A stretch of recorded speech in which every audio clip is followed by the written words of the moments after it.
and gentlemen,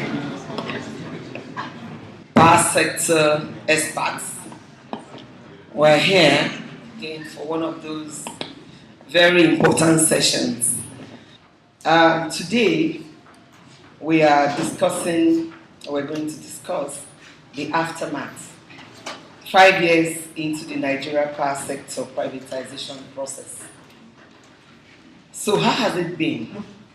In 2003, the federal government of Nigeria felt a need to review the architecture of the power sector to ensure more reliable, affordable power supply. The first step in this journey was to reform the law upon which NEPA was set up and the power sector operated. In 2005, the Reform Act was passed into law, which is the Electric Power Sector Reform Act. Most people in this room are used to that, EPRS 2005. This gave rise to lots of reforms, notably among them was the unbundling and privatization of PACN. It's been 5 years since the privatization occurred. So what were the promises? What were we looking at the time? What were the expectations, or what are expectations? Where are we today? Now, looking back at those numbers, before, now, and after privatization, are they the same results we expected? If not, why? And then, what's the way forward? We shall be discussing that. I am happy that we have people I can colloquially refer to as gurus in this field, the power sector. So here I have quite a number of people to talk about this. I am sure Mr. Chiedu will be joining us. He is the current MD CEO, NDPHC. Frank Edozie is here. Frank, could you just take a bow, please? And he is the CEO, Nekonde Energy. I have Ioana Malo, Director, Energy Department, BPE. Could you take a bow, please? Then I have Shola, Chief Regulatory and Government Officer for Ibadan Disco. Take it back, please. Thank you very much. So these are the discussants and panelists. Now to comment further as respondents, I have first and foremost Mr. Madu. Mr. Madu is not here. Okay. Anytime they come, they will just join us. I have Christian Omone. Christian Omone is Deputy President, National Union of Electricity Employees, Norway. Then, of course, I have Rumon Dakar Onodi. Rumon Dakar is the pioneer NBT boss. Today, he is MD CEO of ZKG Energy. Thank you very much for me. I hope this audience will not be a very quiet one. I really like an interactive audience. And, okay, could you give a round of applause to... Thank you. I'm sorry I started in the middle. That should have been from the beginning. Okay. Then I have Deputy Chief of Party, NPSP Power Africa, Tunde Bajumo. Thank you very much. I have Dafe Akpeneye, Commissioner Legal Licensing and Compliance. And I am Veronica Ngozi Usuho,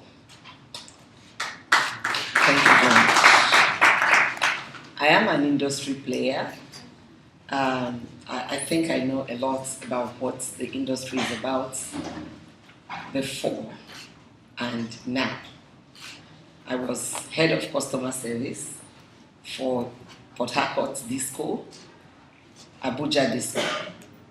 After that, I was CEO, Just Electricity Distribution Company, later managing director of that same company.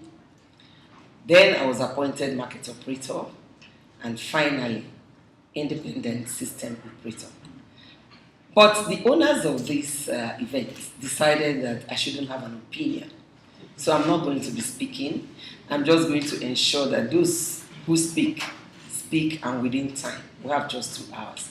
Please, I need a round of applause to help me. Thank you very much. So we're going to be starting straight off. And Frank Edozie will be the first person to address us on this topic, the aftermath 5 years down the line.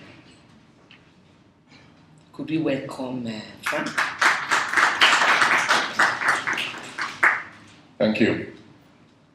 Good evening, ladies and gentlemen. First of all, disclaimers. I am speaking for myself. My views do not represent that of the company that I work for. I also do not carry the card of any political party. And when I vote for who I think is the best candidate presented. I don't have any political party affiliations. So if there are any insinuations from the things I say about political leanings, those are your views.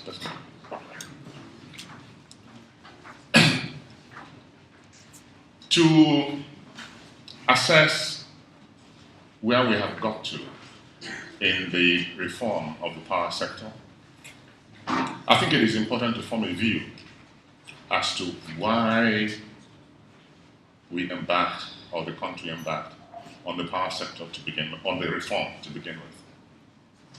I speak as an ordinary man on the street,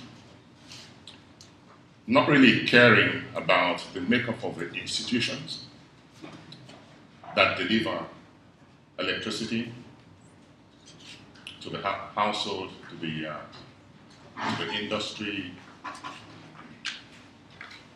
which are the things that affect the common man. And I ask myself, after so many years, what is different? I know that where I live in Lagos, we still depend significantly on alternative power supply, aka generator. I don't know how many hours of the day there is power, because I'm not there to count. But I know that I do not completely depend on Eco-Disco to supply power to me.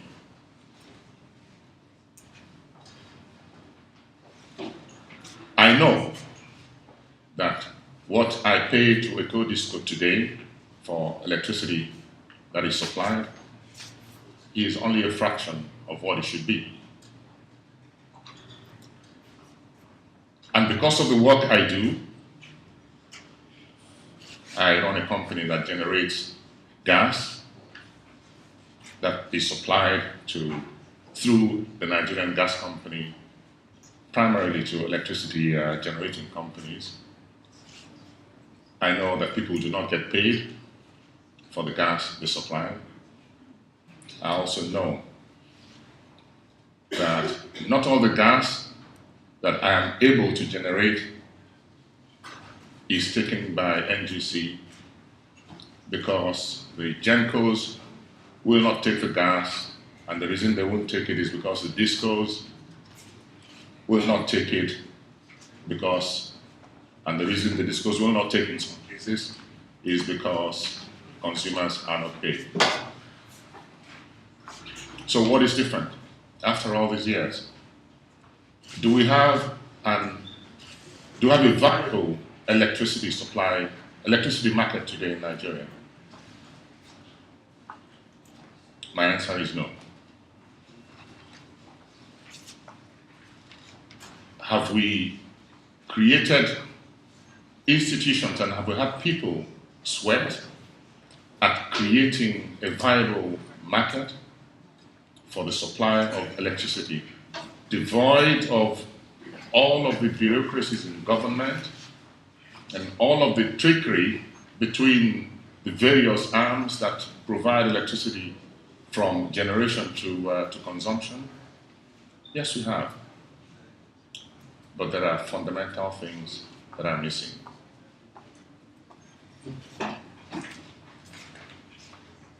In the last 5 years, I've spent some time working within the power sector.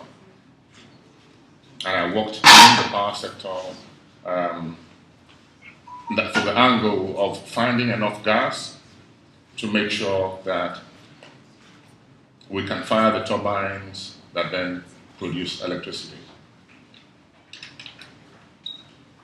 Are the problems that we're having today intractable? No. I don't believe so. But we need to understand how to categorize these problems and how to address them. So my first answer to the question is no, we have not succeeded. The Electricity Power Sector Reform Act has not succeeded in its objective, which to me as a common man is make sure there is adequate power supply.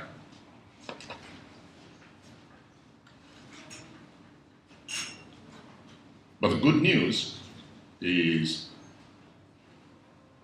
the problems, given the efforts that have gone into creating institutions, there are 2 or 3 main things to do. The first one, if there are any politicians in the room, is the political will to allow the market to thrive. There is this myth that the common Nigerian, probably not you and I, when they talk about the common Nigerian, the Nigerian on the street cannot afford to pay higher prices for electricity. But that's only a myth, because any man or woman who owns a generator, I better pass my neighbor, or multiples of it, knows how much it costs to keep one bulb lit for 1 hour of the day. And people choose when to turn on the generators and when to turn them off. And they know the hairdresser on the street, the barber on the street, the shoemaker, and so on, they make the decision first to buy the generator and then go through all of the trouble of fueling it. If only we could get our act together to give this common man on the street a viable alternative, a dependable, reliable alternative, they will make the switch from their alternative power supply to the grid supply. The challenge we have with people being able to pay is the absence of confidence. And we know in the more affluent sectors of our society, I don't care where you live, you find that people make the decision. People pay 46 naira, 56 naira, 60 naira per kilowatt hour. And they get rid of their 25 megawatt, what am I talking about? 25 kilowatt kVA generators. The one question they ask the alternative energy suppliers is, are you sure I'm going to have 24/7 power? Answer yes, they get rid of the generator. They pay 46 naira. And how much do we pay? How much are we paying? 24? The answer is somewhere between 24 and 46. The absence of the market today is because the factors that will make the market viable do not exist. We've talked about the price. There's also the supply problem. Gas suppliers are not investing in developing gas sources that will provide adequate gas to fire the generation capacity that we need. Why are they not investing? Because they do not see the path from their investment to returns that will pay for that investment. This is where I believe government has a role.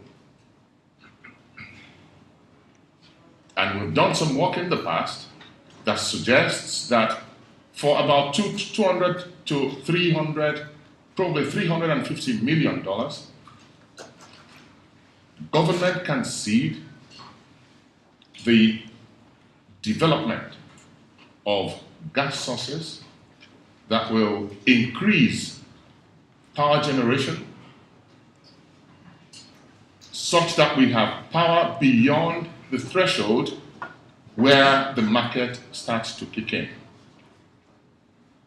And studies suggest that this is in the 6 to 7 megawatt range per day.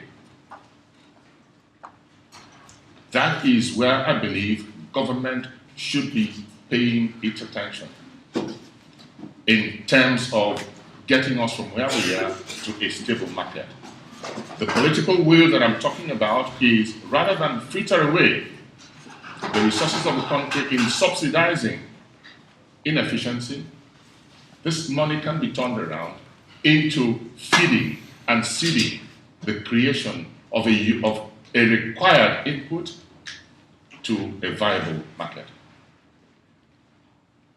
These are my thoughts, beginning thoughts, and hopefully somebody disagrees, so that as we go along, we can have a dialogue. Thank you very much. Thank you very much. Thank you very, very much.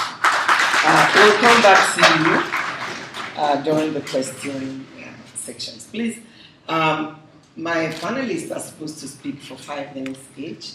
We'll extend it to 6 because we're going to be sharing the time that the panelists here is not taking up.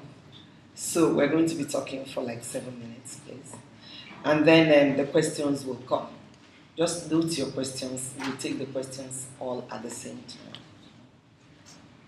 The next speaker will be Johanna Malo.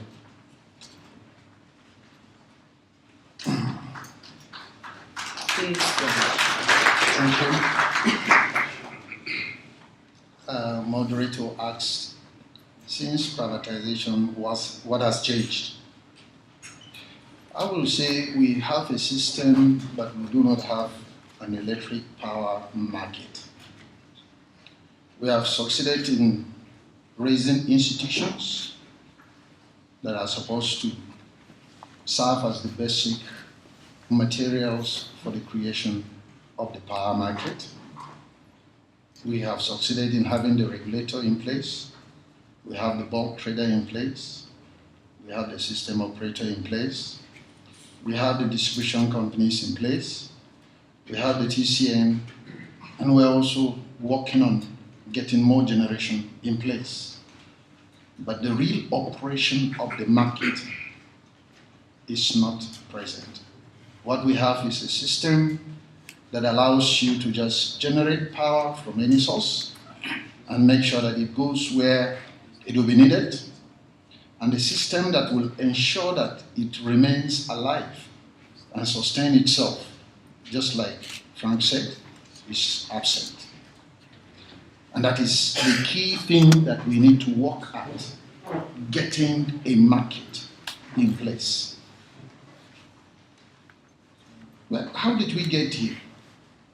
We had a system where, at that time, about 160 million Nigerians was the estimate at the time, and over 90 million Nigerians had no access to power, while 60 million Nigerians were using generators. We had a capacity to generate just some megawatts. And we decided that we cannot continue to have a power market, a power system that depends on the public sector. Our people were used to this mentality of having a public good. And as it were, when people are given power, it was seen as dividend of democracy. And they were not used to paying for power as such. Government was taking care of everything. And we decided that no, we needed a situation where power can become a commodity that can be traded upon. We decided to have a power policy that enables us to have an act that will control the activities of those that will operate within the power system. We also went through a privatization process that saw some of the government entities given to private people. We were able to have a structure that ensured that the kind of money that used to go into the power sector could be used for other activities. Well, initially you won't get that figure very clearly because the power sector had stayed for over 30 years without any serious investment. So the kind of savings that was taking place, you can't fathom it immediately. But actually some amount of money was no more going into the power sector.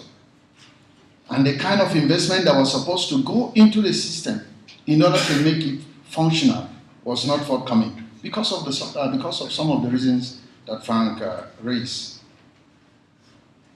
We have not reached where we want to go. We have also not managed the expectations of the people the way we needed to manage it. The reform that had taken place in the telecom sector had come at a cost, initial cost. And the entry cost was very high at the beginning. We were not willing to go with that kind of system in the power sector. And therefore it became very difficult for those who were operating in the system to really have the kind of support that will enable them renew the system. So the idea of the cost-reflective tariff did not come to play. Contracts that had been entered in the sector were not being respected. And that was why I said we have a system, but we do not have a power market. Even the initial provision that there was supposed to be a subsidy that will take care of the system was not forthcoming. For instance, the first year, it was estimated that initially we will need like 100 billion to sustain the system. But when subsequent analysis were done, it was discovered that 100 billion was not going to be enough, that it was supposed to be 450 billion or thereabout. When government was going to budget for the subsidy, it budgeted for only 100 billion, and it was never cash backed. So the system started from day one on deficit, and therefore you had thrown it into a tailspin. The midwife succeeded in delivering the baby, but the baby came out crippled. However, the kind of things that were found in the baby were those that could be worked on through real surgical operations. Legislative consistency too was not there. For instance, the initial design was that only NAC will be a regulator. All of a sudden, the legislators came up with another one, NEMSA. Operators now have two regulators to contend with. And the moment you begin to bring this kind of legislative confusion, it makes the market not to be efficient. We had several policy somersaults.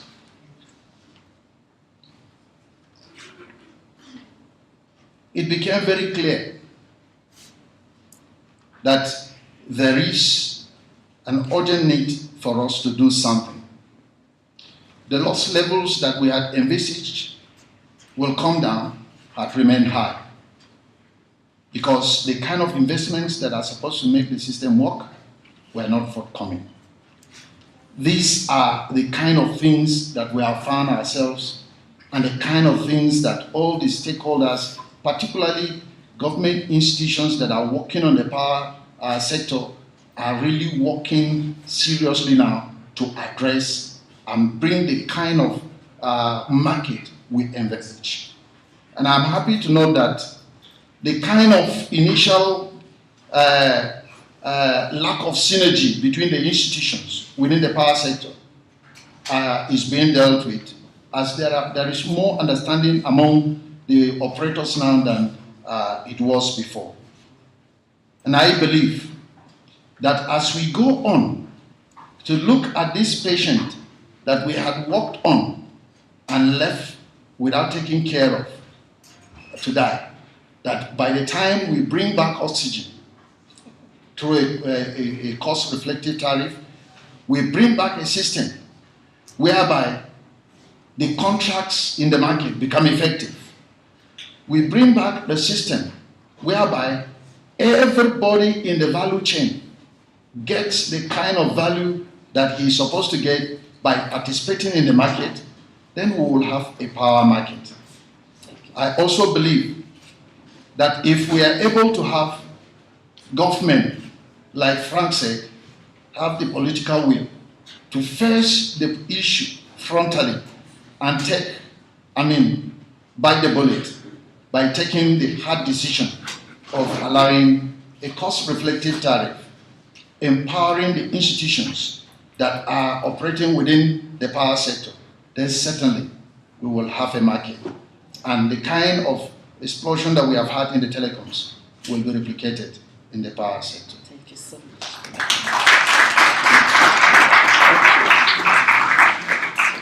Can we have Shola Adeyebi to also contribute? Thank you, Madam Moderator. Good evening, ladies and gentlemen. Let me start my own presentation with a very short fairy tale, which goes like this. Nigeria had been running the power sector with one big behemoth called NEPA, which couldn't supply power to Nigerians for 24/7. Government decided that maybe the private sector involvement will change the story. And it was done. The power sector was privatized. And we have now done that privatization. It has come to an end. It has produced new bodies, and we are now running the power sector. And today, we now have power 24/7, and Nigerians are now living happily ever after.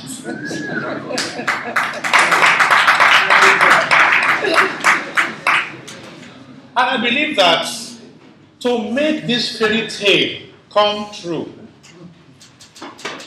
that is why we are here, so that we can deliberate and discuss, ask questions, probe the process, ask ourselves honest questions and give honest answers, so that eventually we may have suggestions and ideas that will make that fairy tale come true. I will then now proceed to the body of my presentation, and I will also say that I speak as Shola Adeyegbe, not as a Baron Disco. And I know that many people here are ready to ask the discos many questions. Be gentle with me, please, I think in advance. And I will then say that in our case, we as Nigeria, we had before privatization, 96 million Nigerians had no access to power at all. 45% of the country had no link to the national grid. And that led to the decision to privatize. So in 2005, the Electric Power Sector Reform Act was passed in 2005, and that gave birth to the regulatory body we have today, the NERC. It gave rise to the formation of the NEPA sub-companies, the generation companies and the DISCO, that's distribution companies. They don't dance disco there, but that's just a short form of distribution companies. Now, we also have the Rural Electrification Fund being set up by that act. And with that, I go to the milestones that led to how we are then privatized. Of course, people were asked to present their EOIs, expression of interest. Many came forward, and then there was a big process that was transparent. Because again, when people discuss power, they believe that maybe the process itself is questionable, it's not transparent, and that is why we're having the challenges we have today. But I'm not here to stand brief for Mr. Mal, who is from BPE, but I can say that the process is so transparent. Even on the day of the bid submission, sometime in July 2012, those who came just 5 minutes, 10 minutes late were refused to deliver their bids. At 5 p.m. was the deadline, and those who came just 5-10 minutes later, and that includes people like the Dangotes of this world, the Globe Group, Professor Jerry Ghana himself, and even Arik Airlines. All these were refused. Of course, they went back to put pressure on BPE, and they stood their ground, and they were supported. Eventually, the companies were sold, and the country made $1 billion for the GENCOs and $1.4 billion for the BISCOs. Now, there were activities which were marked out as what will lead to success of this privatization. And that was what Mr. Lalo pointed out the other time, that there was a recognition that there was no tariff that would support the private sector involvement. Therefore, there was a need to put money down by government to support the sector so that they can maintain the tariffs for the time being. 100 billion was agreed to be put down to support this process. It was never forthcoming. Now, there was a promise to also make a clean balance sheet for all the companies that have now come to the sector. So NEMCO, that's a body that took over all liabilities, and they're doing their job very, very well. Now, there was also a promise that MDAs, you know what MDAs are? These are the ministries, departments, and agencies, that they will pay their electricity bill promptly. We know that that didn't work out quite as we thought it would.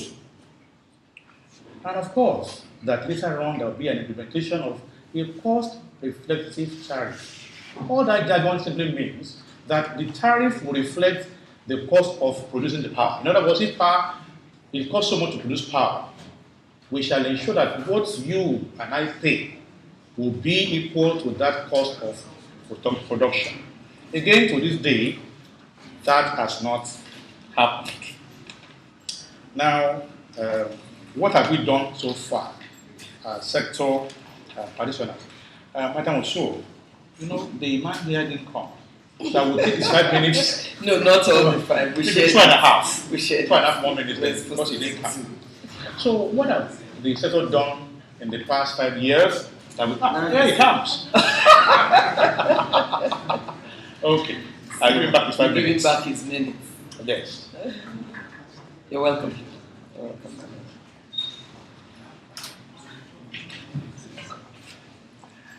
So the 5 minutes we're trying to share, I don't know. It's now gone. Please conclude. I'll then conclude. Well, to this day, maybe more will come when we do the Q&A. But today, I think that the sector participants have done their feet. Today we have customer service centers which were not there before privatization. There's now enumeration going on of customers, which will let us know how many people we have who are real customers of the sector. Now, what can make things work? Because there are challenges today in the sector. There's liquidity problem. There is why it's not yet 24/7 as a that fairy tale. What can we do now? We need to do a cost-reflective tariff. We need to either subsidize it now so we can maintain the prices. And government can do this by maybe the gas. The gas, at least government has input in how gas is priced. If government can now say, well, we'll use our power as government to keep the price low and pass that low price onto the sector. That might actually help us. So for now, I rest it there until more questions coming. Thank you so much. Thank you so much.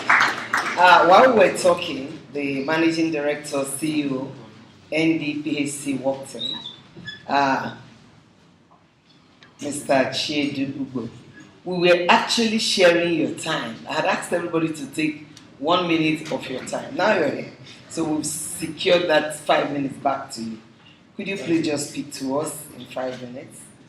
We are trying to find the aftermath of 5 years into the Nigerian power sector. Is your time now? Oh, okay. Good evening, everyone. I'm very awfully sorry for coming in late. This is a topic I really wanted to be part of. But when you are a servant to many masters, and big masters for that matter, if one doesn't call you, another one will call you. I'm awfully sorry. I saw Patrick this afternoon at a meeting together, and I assured him I will be here.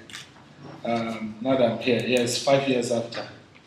I'm sure everybody in the audience knows where we are 5 years after privatization. So there is no point, we are not where we ought to be. There are a lot of reasons, there are a lot of claims and counter-claims, there are a lot of accusations and counter-accusations, but the fact remains that we are not where we ought to be. That's the point. I'm a sector operator, but I would like to take a somewhat different approach. And I'm happy Shola is here. I'm also happy that Frank, who is an expert, is here. I would like to take a completely different or somewhat different approach to it. When the privatization was done, there were targets, both for the distribution companies and for the generation companies. For the generation companies, I don't have the numbers, but I think that 5 years after, they would have reasonably met their targets, or very close, apart from one. I know one hasn't moved at all. So but on average, you can say generation is a huge success. However, because Nigerians don't have electricity the way they intended, so if you use generation and distribution, put the average is far below expectation. Yes, but generation standalone is, in my view, a success, and that's because I also operate in that space. For distribution, we go back again. We step back a bit and say this is a legal transaction. Yeah, then we had agreements. We had the share sale agreement, which gives the shares to them between them and the federal government, they are owners of the distribution companies. That's between the investors and the federal government. But it didn't stop there, because we knew at the time that federal government will have its representatives on the board, of course through the BPE. The performance agreement was improvised, so to speak, to ensure that obligation is put on the investors to turn around these companies. And then, what were they supposed to have done in 5 years? They have performance targets, the so-called FTC and C loss reduction. They have performance targets in the number of connections they have to do. They have performance targets in the number of metering they ought to do within this 5-year period. And I would like us to step back and see, because there's no point us discussing accusing discourse or discourse accusing the federal government. This is the legal instrument that governs the relationship of the parties. What the consumers expect is different, but this is the legal instrument that underpins the relationship. Now, in terms of the ATC and C loss reduction, I think it ranges anywhere between 15 and 90% or 20%. I don't think it's on straight line basis, but I think it varies from year to year. Yeah. Have they reduced these technical losses, commercial losses, or collection losses? I think all of us will know the answer. The answer I can tell you from the technical side, because I've since I took over at NDPSC, I've been doing distribution expansion work, distribution rehabilitation work for them. That is what they are supposed to do. We spend more of our resources doing that for distribution companies. That's through government intervention. So I don't think they've met that. Have they done the metering? I think they're supposed to meter about 1.7 million. Yeah, 1.7 million customers. Have they done that? These are facts. These are figures. It's also left for us to say. I'm happy that they're from Nextier. I'm sure they should, Then have they done the expansion work, distribution? Of course not. Then we step back and say, why haven't they done this? What does the agreement say? You see, on the part of distribution companies, I met Shola discussing the shortfall.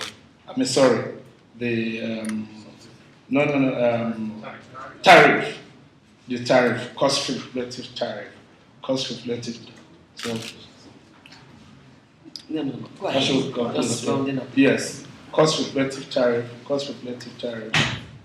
It's not just a figure you pick in the air. The figure, there are a number of factors that will lead to those figures. Yes, there's some blame on not on the government essentially, because government met some circumstances beyond their control, like the macroeconomic issues we faced, like exchange rate issues. Again, that's political risk. Like, yes, government can take that. But what about the things within the fences of the discourse? The customer enumeration is one key part of it. Up to today, nobody knows the customers. Even if there is 1.7 million, the government requires you now to aggressively meter customers, because customers are tired of estimated billing. Even if it's outside your agreement, I think what parties would have done is to go back and say, well, we need to channel our investment to this area more, and then parties work out and agree on them. I agree that the discourse, yes, they have their performance target based on the amount of lending they'll be able to attract. So if you ask them to do more than they actually put in their bid, you'll be distorting that. But even the one they committed to do, they've not been able to do that. And I also want to mention that the inability to do this is, yes, the macroeconomic issues could account to some extent for that, but they are not all entirely due to all these intervening factors. There is a lot of, call it blame, at the doorstep of the distribution companies, and that's all we have been trying to do. The government has stepped in to do a whole lot to ensure that generation companies like us don't die. Government, we have also tried as much, NDPSC, to invest in distribution assets to improve their capabilities to peak load. NEC has done wonderful work by coming up with the MAP regulation, metering asset providers regulation, how to open up that space for investors to come in. But a lot of work has to be done. We are not where we ought to be. I think I would stop there. Thank you very much. Yes, industry experts, when they speak and they speak facts. So we'll move on quickly to the respondents, and following my list, it will be Rumundaka Wanoditu. Hello. Yeah. Okay, thank you very much. Mr. Moderator, okay, I should say it, that makes it better. Madam Moderator, I just wanted to tell you that Akibada and Belije called me and said I should take their time. So, please, let's share it. Let's share their time amongst everyone. But when this topic was shared, I thought I had some things that I would like to speak to.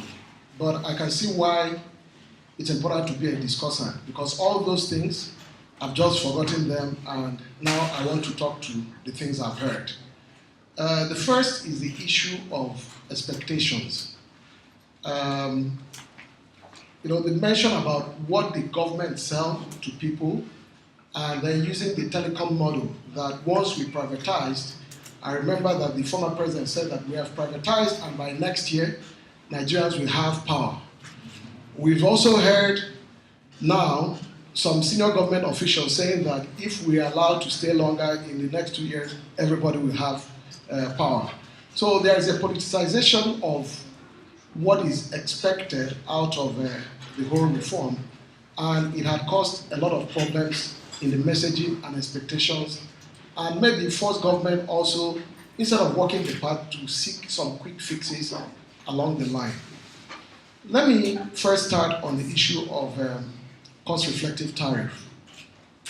It is true, Nigerians actually were looking forward to a sector that will provide power, and they were ready to pay. If anyone recall, it was 2011, before the run-up of the elections, the tariff was actually increased from 4-6 naira to a huge gap in the run-up to elections, and it did not affect the chances of the then government because people expected to pay more and get more service. Unfortunately, upon privatization, all those things did not materialize. And I think Frank made a good point about cost-reflective tariff and reliability. We've continued to say that when consumers say that they don't want estimated billing, that they want to know what they're paying for, it's not just a matter of having a meter at home. It is also having a reliability of when that 40 naira power will come, so that I'll be at home to enjoy it. There is no need to have a meter and the power comes, I'm not at home to enjoy it. So I think that when we talk about cost-reflective tariff, people in the distribution company or within the sector would say to people that your power will show up within 6 hours of a day, and it will be between 2 and 8 p.m. or 6 and 12 p.m. We believe that that should be part of the discussions when we talk about cost-reflective tariff. There is another issue on what we expected in terms of expansion or improvement of the grid. We talked about, I think that what I actually wanted to say about the expectation is that the messaging to Nigerians is never very clear about what to expect. So we talk about metering. We say you meter 1,000 or 1 million people. You don't tell us what street. So people cannot tell you where the metering is going on. Is it going on in Kubwa, Section A, so that people can see how it's being rolled out? There is no expectation. We hear that there will be expansion of the network. You don't tell us where the substations are being built and where the new lines are going to be put, so that people can actually track the investments that are being made by the distribution company. So back to my message is that we need to have a lot more of audit, things that you can audit. Performances, loss reduction is not what anybody can actually tell what it means. It's for us in the industry, but for people out there, loss reduction does not translate to anything that people can hold on to. My last point is that when we look at the reform, I think the institutions are there, and going forward, we actually need to know whether we still have the structure in place to take this going forward. The biggest problem that is facing the sector is alignment of capacity.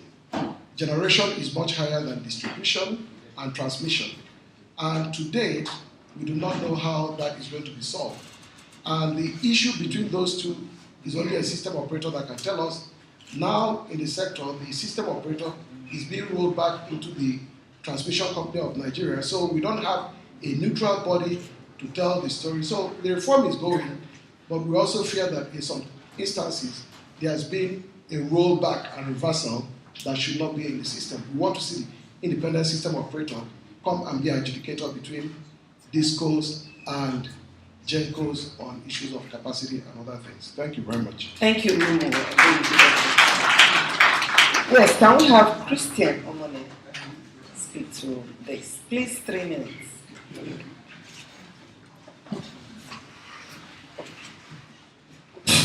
Good evening, discussants and panelists. I will speak on behalf of Nigerians and my union. And thank God everybody is here. Privatization has failed. It's either we accept it or we reject it. Nigerians were told, just like the last speaker said, that there will be supply once they privatize. And today we are paying for darkness. And that's why Nigerians are even telling the regulators that they are not doing their jobs. If actually they are supposed to do performance agreement review after 5 years, I wonder why BPE will extend it to the 6th year. They are further increasing the suffering of Nigerians. If you talk about cost-reflective tariff, what will I pay cost-reflective tariff for? For darkness? Give me the light first, and I will pay. You are already getting that cost-reflective tariff in your estimated billings. Give us meters. Stop suffering the villages because you want to collect money from companies. That is what most discos are doing. You are not giving Nigerian supply. You give supply to places where you can easily collect money. So even if in 1991, Nigerians, 36 million or so, were not having access to electricity, today it has increased to 150 million of the about 180 million Nigerians. Because the discos also reject load. And that is a fact. So let us not deceive ourselves here that we have come to defend their inability to perform. If they don't have money, they should pack their load and go. Thank you. Thank you. Well, it's pretty unfair for you to follow that act. Everything was going very well before Christian picked the microphone. Thank you very much. I think it was Shola that alluded to the fact that where were we before privatization? Where were we before the Reform Act? I have a very clear memory of Nigeria driving around Lagos, complete darkness. It was a mess. It was in shambles. And personally, I had the privilege to participate on the Vision 2020 program. And I was in the power committee, and my one-line agenda was, we have to privatize. And luckily, a lot of people in the committee, Professor Naji was in that group. We all agreed, and our recommendation was accepted. And that's what evolved into the power sector reform, because Professor Naji ran with it, and it evolved into the power sector reform program. So sorry, sir, privatization is here to stay. It will happen, and it will succeed.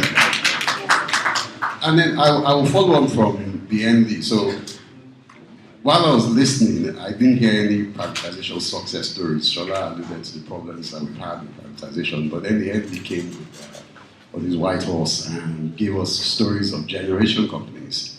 I also had the privilege to alternate on the board of one of the successor generator companies. And we started, when we took over in November 2013, plant was doing 160 megawatts.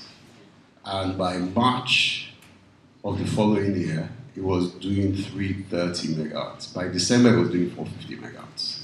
And it was very, very minimal investment. And what I'll say is, because I was there, it happened. I'm a witness to it. It really, really happened. And what happened is, the lessons that I took from that, one was the management that we put in place.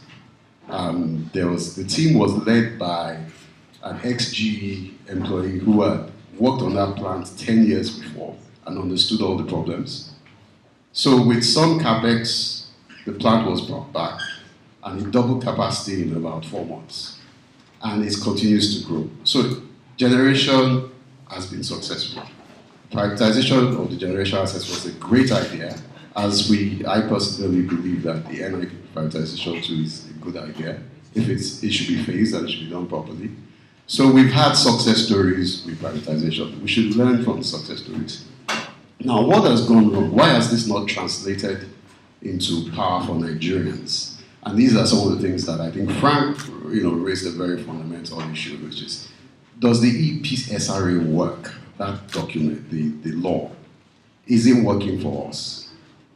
It's a fundamental question that we need to ask, and people need to look at that law again and see if it works for us. So that's one point that I take from you, Frank. Thank you very much. The other thing is, There are so many institutions, so many agencies, and so many initiatives that are out there to move us forward as a sector, one of which is the PSRP. There are some other initiatives that have come up since the PSRP. Clearly, the agenda to move the sector forward needs to be consolidated, and perhaps that comes from BPE, perhaps it comes from NERC. That agenda needs to move us forward. I'll stop here. I work for NPSP, where the Power Africa Initiative, USAID Initiative for Nigeria, we're working across the value chain. We're looking at all these problems from gas. Shola raised a point about the price and the cost of gas. Can it be in Naira, for instance? Because gas is priced in dollars. So we're looking at the entire value chain from gas, from generation, transmission, and distribution. We're intervening, we're helping with assessments with these groups. And I hope that we will engage you all as we move forward. Thank you very much. Yes. And finally, we would like Jaffe to speak to us. Good evening, distinguished ladies and gentlemen. I think we need to start from the very beginning. Privatization. So, forget the outcome. What is a privatization? A privatization is you moving an asset that was previously owned by government into private hands. And what we achieved, and I heard a lot of people talk about political will. Political will is required to make that decision. And anywhere you've done it, there's always been serious pushback. But we did it. And before I came into this job, I had the public perception view that it had failed. When I now came into this job, and you go out of the country, and you meet a Cameroonian and tells you, you Nigerians are very bold. You pull that off.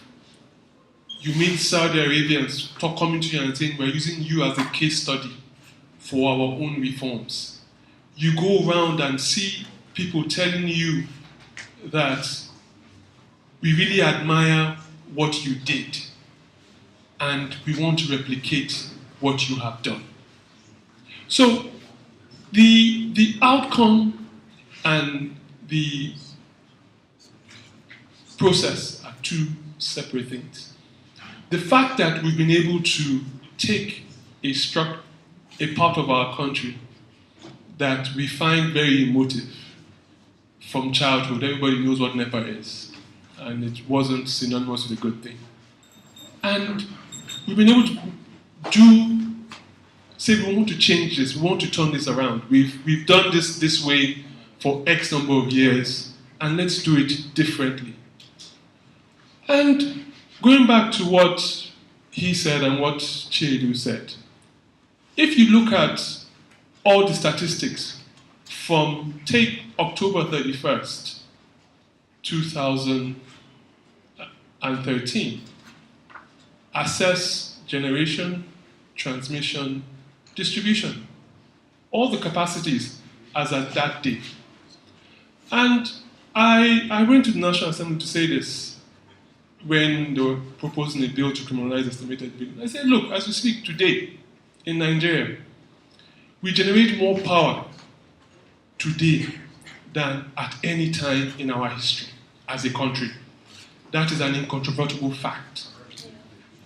2, transmission capacity. Today, we have the capacity to transmit more power today than at any time in our history. Come down to distribution. It's not what we wanted, but it's better. And the people who bought these assets, I've heard people talk about tariff, I've heard people talk about other issues we've given. But my simple mind as a lawyer tells you that you do your due diligence on anything you get. You bought an asset, you'd had that asset for 4 years. I came into this job February last year. My first sector meeting with the minister, that was the first day I had the customer numbers for the whole country. in Ibadan. They said 6.5 million customers. I turned to the minister, I said, is that for Lagos? They said, no, for the whole country. I said, that's impossible. I am called Mr. Enumeration at the commission. I was almost said, no way. How can you not know how many customers you have? How are you going to assess the number of meters you need? How are you going to dimension to serve these people that this is an industrial area and there are 15 churches there are 10 schools here. Everybody falls into a different customer class. So how do you address these issues? They didn't do it. This wasn't done. We didn't address customer enumeration, we didn't address metering, we didn't address customer engagement. Madam, just give me some time, let me finish. We didn't address customer engagement. So, besides the fight I see within the licensees in the sector, there's this serious tension that was exemplified by the labor person and the discos. Why? Because you don't engage your customers, you don't talk to them, you don't have that community engagement, you don't let them know what is your plan for them. And this is how we want to serve you, and this is how we can serve you. So we are going to have this tension, and the cause of the tension is not the privatization, but it's us as a people. Us not doing what we should do. It's not a function of the law. No piece of document will change our structure. The US Constitution is a very tiny document, and that's what they used to run that country. A more complex and bigger country than Nigeria. So we need to look inwards. I'm being told that my time is over, but we need to look inwards, and there's a lot we need to do. And please, let's not say cost-reflective tariff, because that is not the problem. I was with a regulator in Ghana, and Ghana is always used as an example of everything Nigeria is not. And the guy sitting next to me on the panel in London said they just increased their tariffs. They now have cost-reflective tariffs that they've been shouting for. People are switching back to generators because it is now cheaper for them to run on generators than the so-called cost-reflective tariff. Third thing, and in closing, had a meeting for the first time as a regulator with a disco which gladdened my heart, that they now see what the problem and the issue is. They've been able to get investment, and they've seen that, look, this market, power means different things to different customers across the value chain. For the man at the bottom, it could be you giving him a solar home system. All he wants to do is charge his phone and have a few lights, and he's fine. And putting in place different solutions for different customers. And seeing that a disco has gone to get investors to do this, to serve their customers across with different solutions, it gave me hope that I didn't make a mistake taking this job. Thank you very much. All right, thank you very much. So that's where we are. Now we're going to take questions from the audience. We'll also take comments. You may tell us who exactly you're directing your question to, or you can just throw the question open and anybody can take it. Like I said, I wasn't allowed to talk. But my own comments would be, what is the problem? Now, if it's lights, every Nigerian just wants to switch on and find light. So as long as we're not there, then there's a problem. However, who can tell the customers what to talk about? Can they complain? Is it just NERC? What about consumer protection? Can they talk to them? Maybe somebody can take that for me. Who will tell Nigerians, how can Nigerians complain? How can they get angry? When will they stop feeling that it's NEPA? And therefore, NEPA can give them bill if they wanted, estimated if they wanted, what. How can we encourage Nigerians to complain a bit more to keep the discourse on their toes? That would be mine, and I would like somebody to take it. But before then, Can I have somebody on this side? My question is very simple, and I think the commissioner from NEC should answer. When we started privatization, we were on a trajectory headed towards a competitive electricity market. Now you have the term, then the medium term. Where are we in or on this trajectory? For me, that is the basic issue, because we are supposed to be operating in a kind of market. So what kind of market are we operating in right now? My name is Hilary Oshem. Well spoken by the panelists. But I want to ask, I want to simplify it.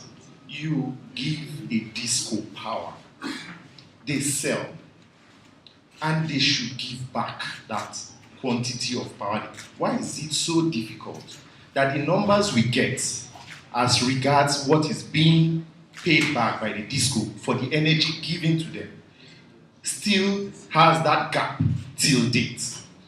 That gap has continued to, and that is why the guys from the gas companies will complain. That's why the guys from the power generating plants will complain. This gap has consistently been there since 2013. Thank you. I think that question is for the disco man, please. Firstly, I would like to make a comment, especially to his, when you say Nigeria, we are doing better, we are not where we were before, we're improving. One simple comment I will use for that, we don't congratulate a 10-year-old child who is just learning to walk. It's not something we congratulate the child about. Like we encourage the child to do much better than that. What provision have you been able to put in place for all these retirees that are on constant salaries for 20 years? Some of them are on life support. Yet they want supply, but can they pay for it? Thank you. Why is it difficult for NEC to penalize discos for rejecting load? Because I know that whatever the discos give to the transmission, they give to discos in terms of megawatts. So why is it difficult for NEC to penalize the discos for rejecting load? Back to what I was saying. So maybe between the commissioner and NEC, when will it be possible for us to go to a disco website or commission website and see load shedding or schedule, so that people, consumers, will know when to expect power to their homes and businesses? Thank you so much. So we go to the last row. This is a question asking for clarification. The perception that we as Nigerians see is that the discos are running riot, and not only are they being allowed to run riot, they're not being challenged. And rather than NEC challenging them, you're sort of trying to circumvent them, coming up with new regulations and policies that goes around the discos rather than addressing what the issue is with the discos. So we all have, there's a consensus that the privatization, especially for the GENCOs, have gone quite well, or have been rather a bit successful. But if you recall, I want to specifically ask about the NDPHC assets. From my last, if you think back, I don't think that has gone as well as the GENCOs which were privatized. And my question is, why hasn't that gone as well as the GENCOs? And for Mr. Chedugo, perhaps the BP, Mr. Yunana, what will you do differently knowing some of the issues that we know today? That's the question. And my comment is a general comment saying that privatization seems to be a buzzword that means different things to many people. In my own opinion, it's just one component of an entire mix of structural reforms to make state-operated enterprises work. And in that vein, there were commitments or expectations from the private sector that were buying these assets. and also, I would say, some commitments by the federal government to make that whole process work. I think we've had a few in terms of things like ensuring that we have strong regulatory bodies or regulatory reforms, reduced interference, and also creating the correct commercial framework, which one of them may be cost-reflective tariff. So it's just, there seem to be people trying to say it's government not putting all that environment together, and that's why I cannot meet my expectations. On the other hand, we've seen government also saying, even you haven't met your expectations, so you can't hold me accountable for not doing that. I think I just want to put a bit of balance. Ask NEC. Now, what happens, what is next plan for the customer who has refused to pay? Because all I hear, distribution companies, their challenges, what are you going to do about them? What of the customer that uses electricity and refuses to pay? And they look at the disco and says, NEC says 90 days, within 90 days. Meanwhile, the distribution company is expected to remit money every month, and the customer is allowed to go free for 90 days before distribution can collect their money. So what is NEC going to do to put a balance to the challenges and the disco that has to collect their money? Thank you. Actually, we are here, mixing up issues with respect to, we spent almost 5 years without knowing whether we are doing privatization or PPPs. We really need to identify that. BPE is saddled with the responsibility of privatization, simple. But when you are talking about PPPs, public-private partnership, you go directly to ICRC. ICRC is the center of expertise for PPP. That is why we are having this problem. The problem is that we are looking at it as if it is privatization, but it is not. It was a PPP enveloped in the name of what? Privatization. So when you want to know about PPP, you really need to go to ICRC. As I mentioned in the second meeting before this one, I told them, sorry? No, yeah, that's it. It's okay. It's okay. Do you understand? So we really need to know what ICRC does. And then I think majority of people call my DG, only I think one company met with him and then discuss about what PPP is all about. So why is NDPAC not performing as well as the year? So I don't know what you mean. Is it about privatization or our power plants? Okay. No, because in terms of the power plant, we have installed, more than 30% of the total installed in the country. And in terms of availability, we have more than 45% of what's available in the country. We're talking about 7,000 availability, and we have well over 2,007, close to 3,000 availability. In terms of privatization, why haven't we performed? We haven't performed because Shola and his friends have not performed. Just let me put it mildly like that. It's the market challenge. We've been on this. We have preferred bidders emerged as far back as 2013. Yes, to complete the process on our part. On the part of NDPAC, we don't have any issues. We have gas challenges. We've been able to deal with them. Calabar is one of those we are using as the first phase. It has everything. It has gas, signed gas agreement. Perhaps the only signed agreement, I'm sure, in centrally dispatched power in Nigeria. I'm sure I can be corrected. We have evacuation. No problem, no challenges there at all. So it's ready to go. What is holding it is the revenue document. That's the power purchase agreement. The bidders and of course their lenders, they want some payment security. If they want payment assurance, yes, this is how much we pay. But when you look at the market and see that the distribution companies are only paying embeds 30% or less than that, and that the government had to step in to make up the balance, at least up to 80%, to the end of this year. And the lenders are not quite comfortable with that. They are looking for some security. And the security, they were asking for PRG. The World Bank envelope for PRG or AFDB, I don't think is enough to cover everybody. We are talking about the bid offers somewhere around $5.7 billion. So you have security to cover them for this amount. It's a challenge. We are working on it. I'm sitting right beside my friend at BPU. We are doing the privatization together.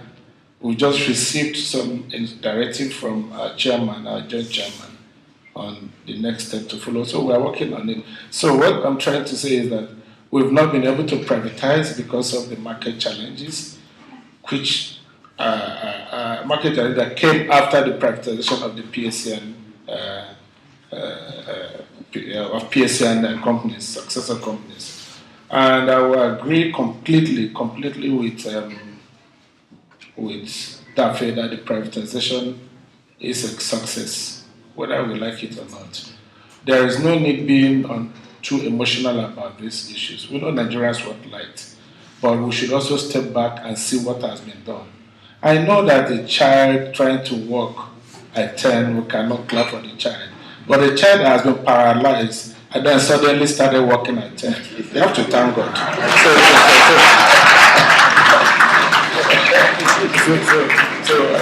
So, I mean, to that extent, ICRC and BPE, you are both government agencies. You should go and resolve that problem internally. But let me tell you one thing. ICRC should not, I think there's some misinformation going on. The concession of Shiroro, the concession of the concession of Kainji, which covers Jeba, were done with ICRC as part of the transaction, clearly. ICRC was there, ICRC was represented, ICRC as government entity. So let's not give false impression to the public. ICRC and BPE worked on that, I know. I can tell you as for a fact. Rumo here can confirm it, and a few of us were part of the privatization. So, sir, if there are other issues, you can take them back and resolve it. Yeah. I think I've answered,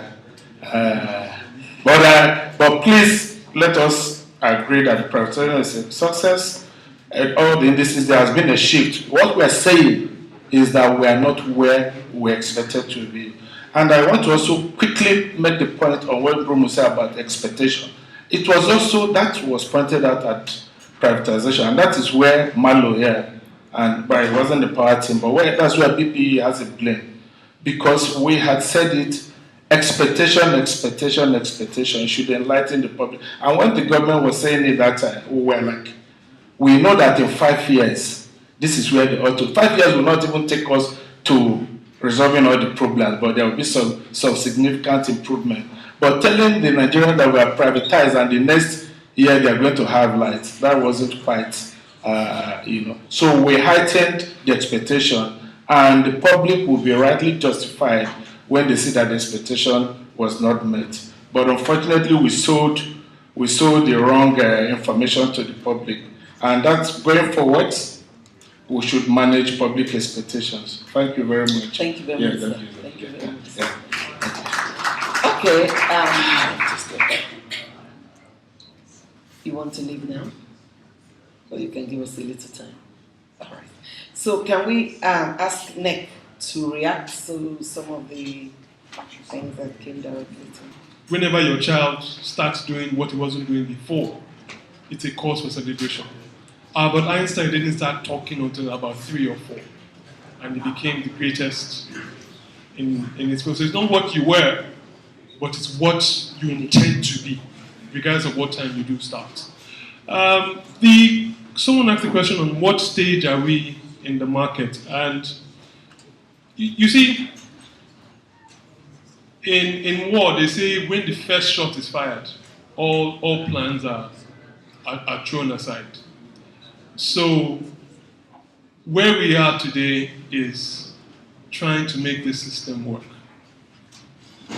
Whatever we call the market, temp, fem, it's of no to this man who's saying that him and his comrades and Nigerians, the person who's talking about pensioners, they don't care. They just want to be able to get home and switch on the air conditioner and take a cold bottle of water from the fridge. So that's the collective responsibility of everyone in the sector. Someone asked a question about regulation circumventing the discourse. And the fact that we are making regulations shows that we are thinking, and we are more focused on trying to solve the problem for the benefit of the end user than hitting the disco. They say the man who only has a hammer, every problem to him is a nail. We've seen what the problem is.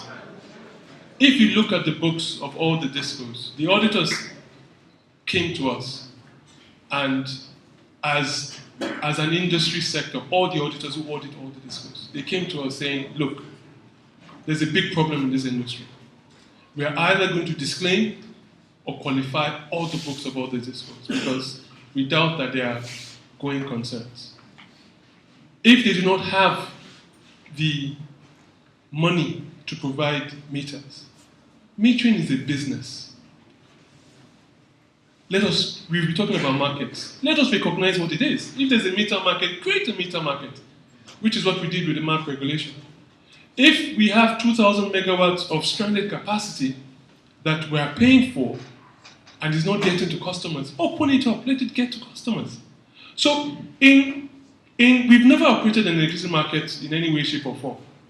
So this is everyone in this industry. When I met you last year, I told you that I don't think anybody in this industry calls himself an expert. You cannot be an expert at something that is not working. So it's until we fix this sector and have it working, we can now claim the fame and say, oh, I'm a power expert. But until then, we're all learning and dancing in the dark to make this thing work. So we will keep doing that. There'll be collaboration. The regulator has to work and see the issues. And it's a nascent industry just starting. If you look at banking is really developed. If a bank feels CBN knows what to do, straight up. Right? Someone asked a question about, a disco asked a question about customers who are not paying, and I'm surprised the disco asked me that question because we've given you an order on what to do with disconnections and when customers bypass. It's very clear. And the problem you raise is also of your own making. If that customer had a prepaid meter, once it's done with his credit, it trips off. So it's a self-regulating problem. So the discos need, I am coming in to help you solve your own problem. There's a question on why is it difficult to penalize load rejection? First of all, the person who asked that question is, I'm a lawyer, I'm not an engineer. And when you sit in the room, you hear different things from different people. Some people tell you it doesn't exist, some people tell you. So you do not have an empirical proof for the infraction. It's not so you sit down with Gencos, you sit down with Discos, everyone, it means different things to different people. So it's something people will spray and say, oh, Discos only want, and Discos do not control where the power goes. It's not the disco the disco is not the, what would you call that? Yes, it's okay. So that's it. And last question was on data, on shedding. We're working with them. It's something we want them to do. And as we evolve, we hope that they will start doing it better because it's part of the customer engagement process. Thank you. Thank you very much. Thank you very much. Now we'll be rounding up. Most of the questions have been answered, even if by people that were not okay, but BP would like to say something. Could you just take 2 minutes, please? Thank you very much. Earlier I said that what we need is to have the power market. And that is what where the agencies that are involved in the power sector are working towards making sure that we have a power market. And one of the things that we're doing to make sure that this thing comes very quickly is the use of technology. We're working on seeing how technology can be deployed rapidly into the sector to make sure that we control revenue through the revenue assurance process, and also the metering and all other things that will make the sector work perfectly. I want us to understand that the power sector is actually moving forward like some of my colleagues said. For instance, the kind of training that the labor has, those who are involved in the power sector, is far better than it used to be. The management is learning very fast. They are really finding it difficult, but they are learning. And also the process of reform, which requires coordination, is being put together to ensure that whatever any agency is doing agrees with what others are doing. So the coordination work is also being put in place. And I'm sure some of the discourse, if you go, the way they respond to complaints now is far better than it used to be under NEPA. You can even call them on phone and complain and they will fix you. So actually something is happening in the power sector.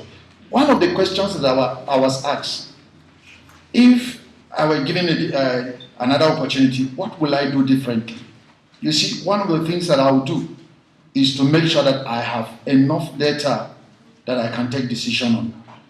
When we went into this program, because of the challenges we faced with labor, data was difficult. And we know the Nigerian system, you couldn't find data where you needed to have data. Some of the data, we could only get them after these operators entered. And that was why even getting the correct tariff at the time that we needed to have it could not come by until January 2015. So if I am to redo it, I will definitely do it better with data. And it's true that there were commitments by the discos. There were also commitments by government. All the parties did not fulfill their commitments. And that is why we're having this problem. If we are going to solve it, then everybody must be committed to solving it. But one thing is certain. Thank you. The level of commitment is beginning to pick up faster than it was. Okay. Honestly, with that word by Mr. Malu, I want to keep quiet, but the question was asked about why there is a shortfall. Why can't discos pay in full the bill they get for the power they have received? The simple reason is because the generation companies will pass on the true cost of the power they produce, the cost of gas, the real cost of gas, and the FX rate that is current. They pass it on to the discos to pay. But the discos cannot collect based on those figures of the GENCOs because the tariff is regulated and it's not been changed for a long time now. It's not been reviewed as expected, as in the tariff itself, that every six months it will be reviewed.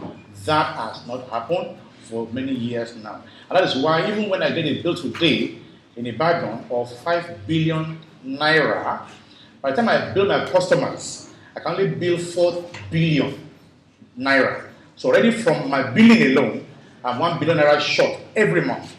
By the time I now go back to collect from people, some will not pay, some are the salary has not been paid to him yet. So by the time I now earn 3-point-something billion, already then I'm already owing embeds 1-point-something billion every month. Today, discos are owing in the billions.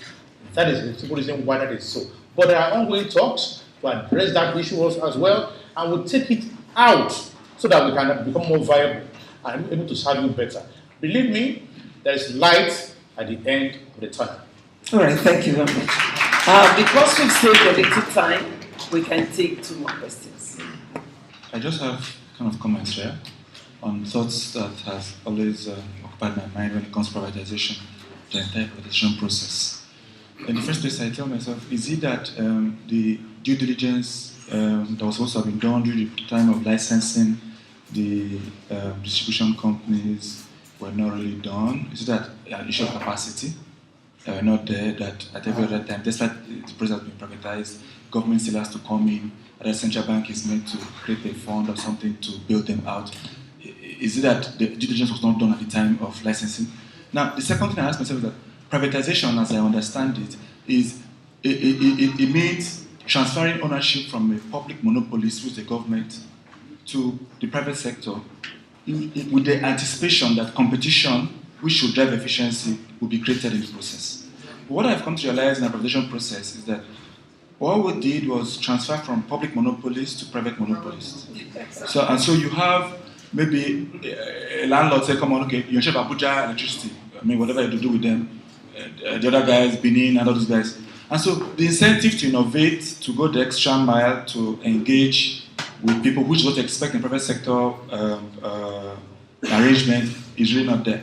Now, in the absence of that, do we have an effective government that would regulate them and ensure that punitive measures are done for those who don't meet necessary benchmarks are put in place? And then also, so I feel that except we create a system whereby I, as an end customer, will tell my guy, look, you didn't serve me well this month or 2 months, I'm going to the other guy to give me light. The way you have in other off-grid and other guys. I think that's when some progress will be done. That's just my...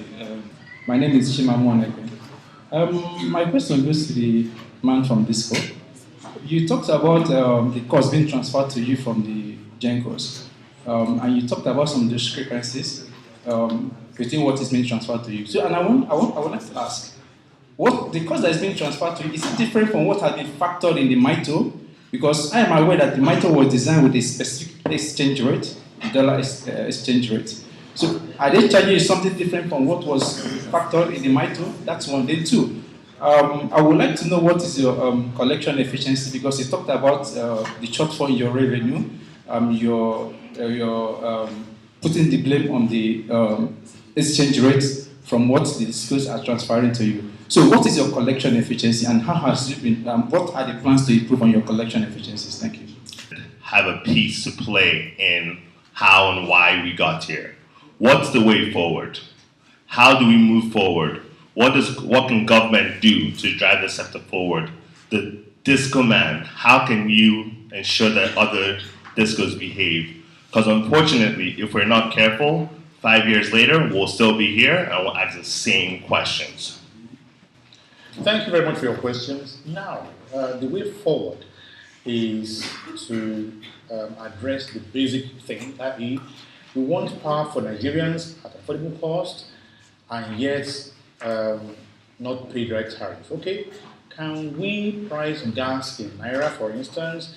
Can we put the price up that there is actually that subsidy without giving cash to anybody, i.e., we lower the gas price that will go and show the production of power. That way, government has a say in the price of gas because they are partners with the oil majors who produce gas. Therefore, government can say, I will price my gas such that power can come to the people at a very affordable price. Because Nigerians today want to pay that price that will be the real price. And like we hear that in Ghana, when they adjust to the right price, people say, okay, we go back to our generators.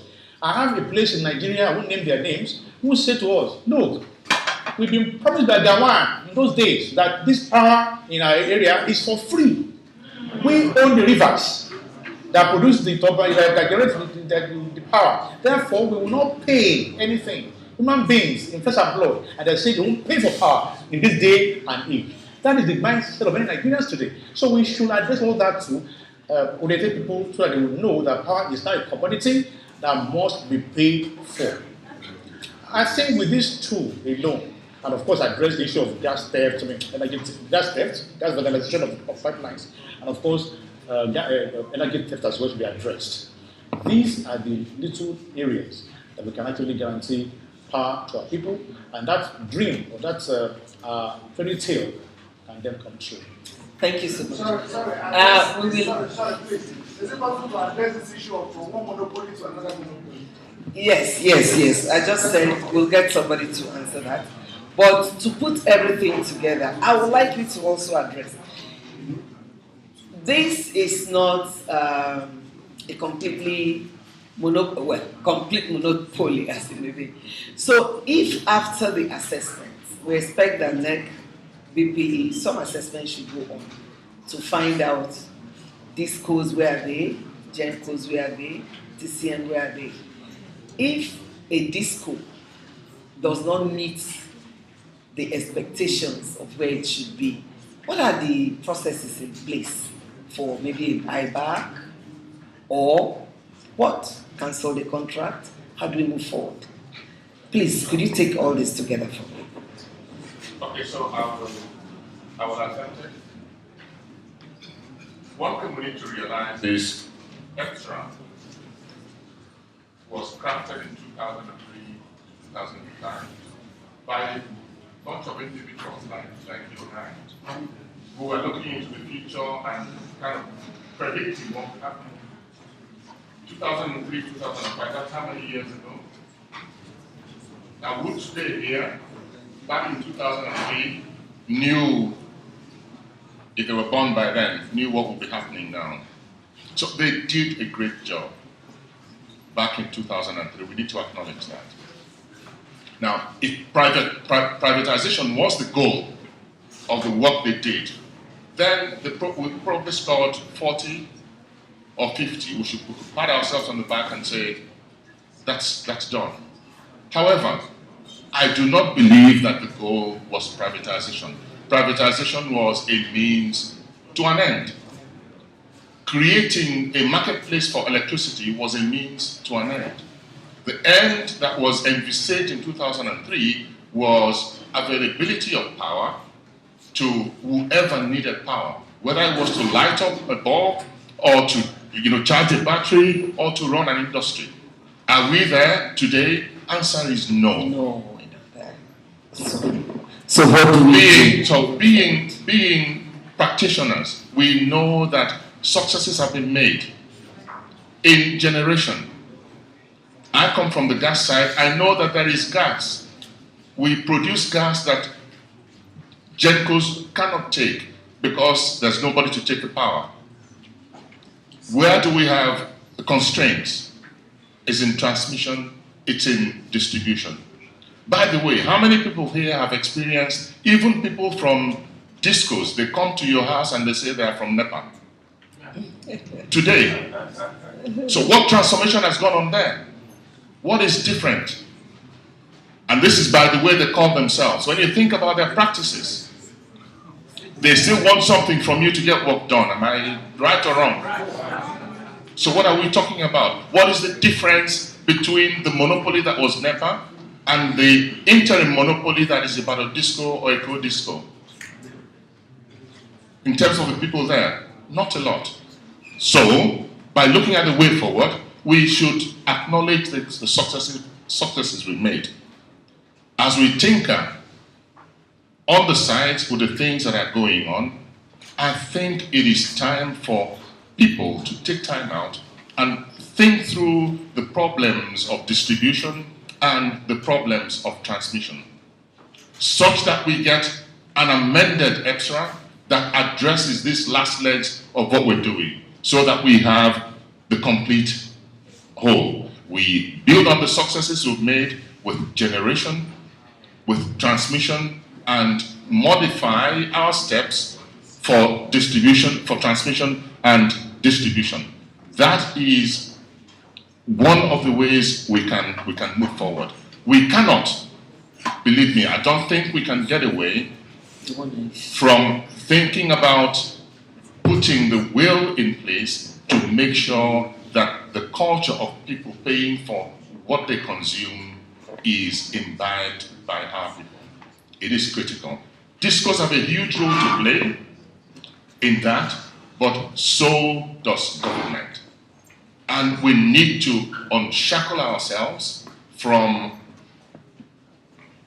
running away with what is perceived as difficult political decisions to make because elections are coming up. That is not the way societies are built.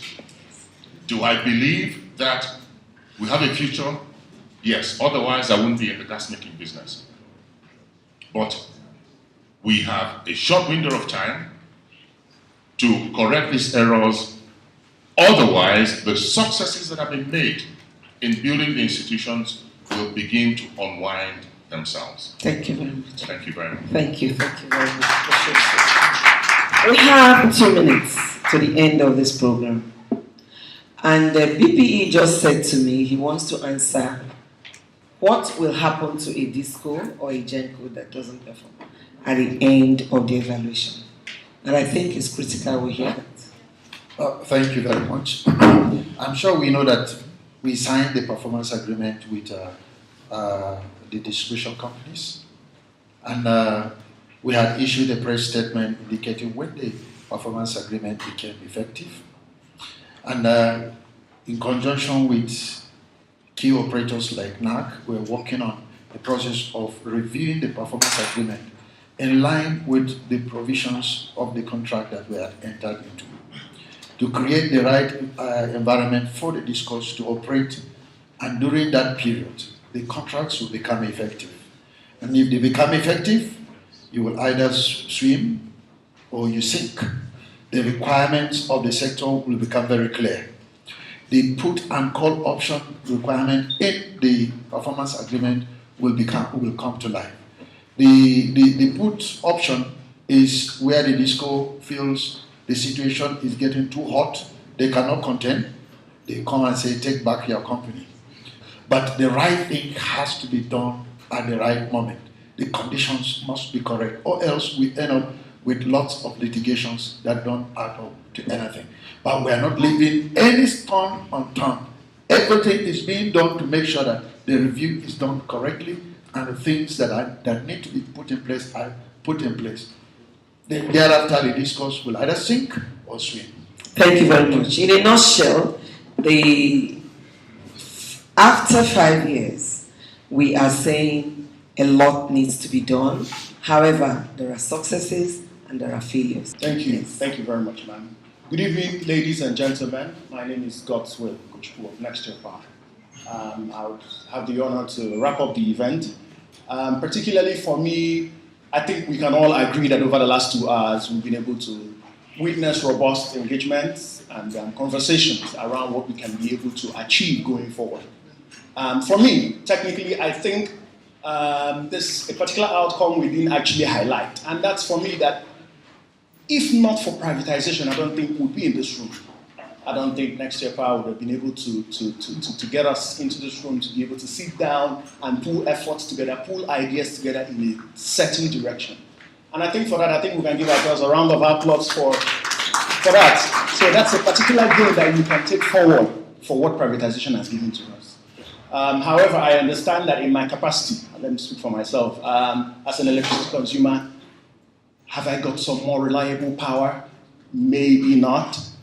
Do I want some more power? Yes, I do. And am I willing to pay for that? As much as I can afford. So it's there. It's in our hands. Ladies, gentlemen, it's in our hands as Nigerians, as consumers, as market operators, as participants, as the government, as private sector. We have to make this work. For me, I'm very passionate about this because I think Nigerians deserve better. There's a whole lot of talk about what we can do. But the power sector for me is key. So the responsibility is with every last one of us to try and make the next 5 years to count. The decade is going to be a huge landmark, and we need to make that happen. So if it's an outcome we can take tonight, that in the next 5 years we would have a robust electricity supply industry, that would be very perfect. And on that note, I'd like to thank you, ma'am, moderator, panelists, respondents, sirs. It's been a pleasure to have all of us here tonight. Thanking every other person for taking out the time. That shows at least that we believe in this process, otherwise we wouldn't be here. Thanking the team, my colleagues that get to put this together, Osayus, Osas, every other person. Thank you, great team. Thank you so much. On behalf of Nextier and MacArthur Foundation, we wish you a good night. Thank you.